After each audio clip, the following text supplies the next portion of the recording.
পরম সত্তার সাথে লীন হয়ে গেছে। আমি বলি সবার ঠাই এই দৃশ্য দর্শন করে লালন ফকির লিখেছে তার গানের ভেতরে, চাঁদের গায়ে চাঁদ লেগেছে আমরা ভেবে করবো কি। 6 মাসের এক কন্যা ছিল, 9 মাসে তার গর্ভ হলো, 11 মাসের 3টি সন্তান, কোনটা করবে ভক্তি। শুধু এই দৃশ্য দর্শন।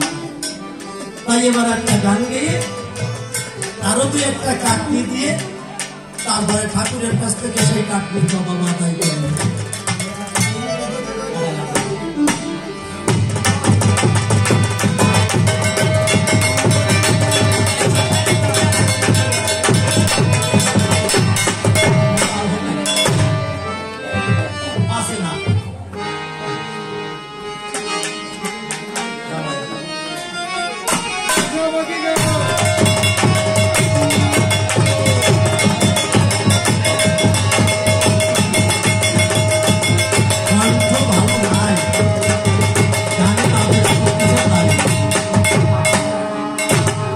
কিন্তু আমি নিচেও গাই না, কণ্ঠ ভালো না হলেও নিচে গাই না। ওপার হতে সাথে এসেছিল তারা, চলে গেল আপন দেশে। ও আমি একা বসে আছি ঢাকাতে। ও আমি একা বসে আছি ঢাকাতে।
এভাবে তার বিফল চাওয়া, পারো যদি কাজ করো তার কৃপা মানেই করে পাওয়া।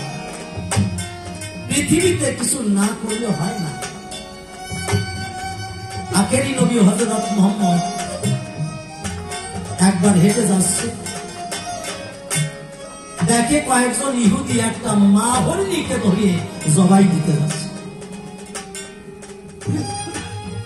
নবীজি করলো মানা, ইহুদি রে ওটা মা হরিণ, ওর বাটের মধ্যে দুধ দেখা যাচ্ছে, মনে হয় বাচ্চা আছে, ওকে জবাই করিস, ছেড়ে দে।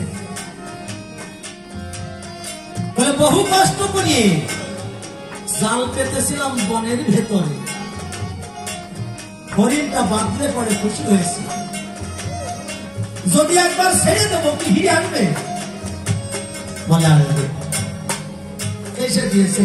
তুমি পাগল না মূর্খ না মাথা খারাপ? তাহলে কেন বনের পশুকে ছেড়ে দিলে আসে কি সে কোনো কারণে? জাল থেকে ছাড়া পেলে শিয়াল কি জালের দিকে আসে? আসবে না। নবীজি বললেন বাজে কথা বলো না, ফিরে আসবে। বিশ্বাস হয় না? হয় না? না। তাহলে আমাকে হাতে পায়ে দড়ি দিয়ে এখানে বেঁধে রাখবে, ওকে ছেড়ে দাও।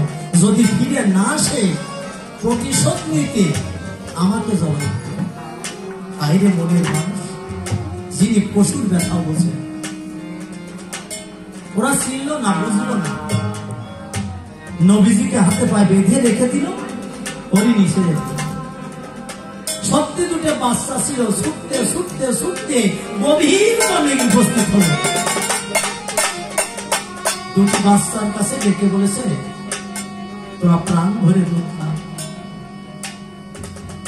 বাচ্চা দুটি মাকে ডেকে বলো, মা মনে করেছি ভাবো না দুধ আমরা কোনোদিন খাবো না, জানাও বলে বলে তোমার ঠাই আমরা তো শুধু দুধ খাই, এখনো কিছু খাওয়া শিখি নাই, সারাটা দিন চলে গেল, কোথায় ছিলে? আমাদের জন্য মায়া লাগেনি? বলে এত সময় আমি ফিরেও আসতে পারতাম না, আমার জীবন শেষ হয়ে যেত। বাচ্চা দুটো কান খাড়া দিয়ে মায়ের দিকে তাকাই বলছে, মা কি হয়েছিল তোমার?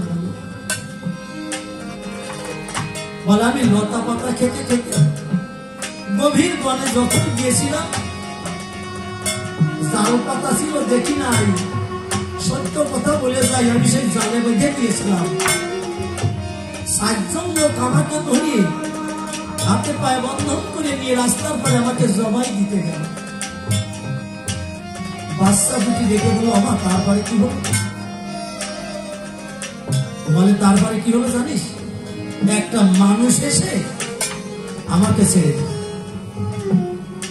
নিজে এসে বন্ধনটা স্বীকার করে নিল। ওরে বেলা থাকতে যদি ফিরে না যায়, আমার পরিবর্তন ওই লোকটাকে ওরা করবে জবাই। মনে কর বিবেচনা যে পশুর ব্যাপার বুঝতে পারে, চিন্তা করে দেয় কম করে, সে সাধারণ মানুষ না। আমাকে ফিরে যেতে হবে, দুধ খা। বাচ্চা দুটি বলেছে, আমার দুধ খাবো না। কেন? মানুষ হয়ে যদি পশুর ব্যথা বসে, আমরা চিন্তা করে দেখলাম নিজে সত্যি সে সাধারণ মানুষ না, অন্তরে আছে ভাবো দুধ খাওয়ার আগে জানাই তোমার পুরো ভাগে আগে সেই মনের মানুষটাকে আমরা দেখতে যাবে। চলো, কাজলা শাড়ি রাসলা টানি নেমে এসেছে, সন্ধ্যা রানী অন্ধকার প্রায় নেমে এসেছে। ইহুদি নবীজিকে চেনে না, বলছে কে তুমি? বনের পশু কোনো কালে ফিরে আসবে না, এইবার তোমাকে জবাই করবে। বলে জবাই করার কথা ভাবিস না, কথা না। ওই যে দেখ হরিণ একটা না তিনটে আসে, একবার তাকাইয়ে দেখ। যখন তাকাইয়ে দেখলো সত্যি 3টা হরিণ আসছিল, অবাক হলো, একই মানুষের মুখের কথায় হরিণী ফিরে আসে। বিশ্ববাসী এমন দেখা যায় না কখন। সত্যি কথা বলা ভালো, মা হরিণীটা আগে এসে নবীজির পায়ে পড়ে শেষে চোখের জল দিয়ে নবীজির পাটা ধোয়াই দিতে লাগলো। মনের ভাষায় বলতে লাগলো, তুমি হয়তো মালিকের প্রেমিত একজন। বাচ্চা দুটি ছুটে এসে নবীজির পায়ে ঢলে পড়ল, পায়ের ধরি জিহ্বা দিয়ে নিচ্ছে, চেটে চেটে খাচ্ছে। পশু তাদের তো ভাষা আছে, ডেকে বলেছে ভগবানের কাছে, হে ভগবান আমাদের কথা শোনো, মানুষের মূল্য আমাদের হাত দিলে না কেন?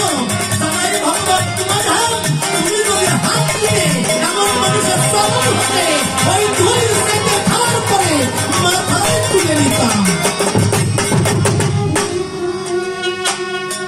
ভগবান তুমি আমাদের পশু করে দিলে, হাত দাও।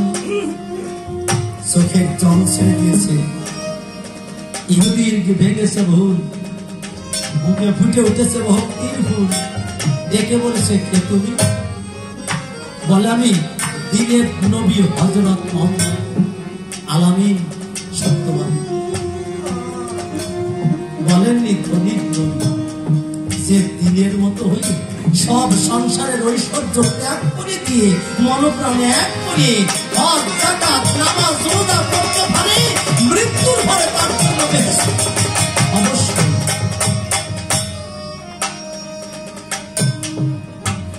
আমি বলি সবার কাছে এমন অনুদান, এমন দান বাবু কবি বিজয় সরকারের ছিল, তিনিও কিন্তু একটা মাছরাঙা পাখিকে মৃত্যুর হাত থেকে বাঁচিয়েছিলেন।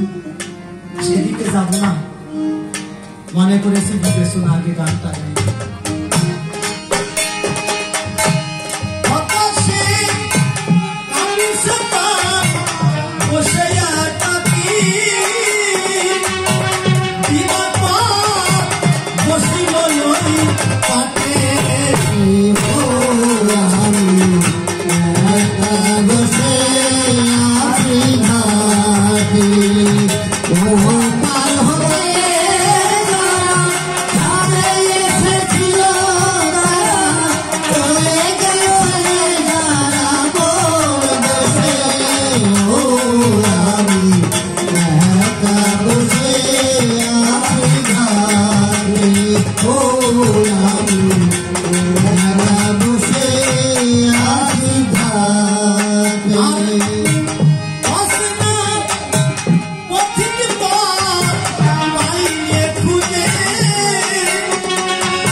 বসে আছে হাতে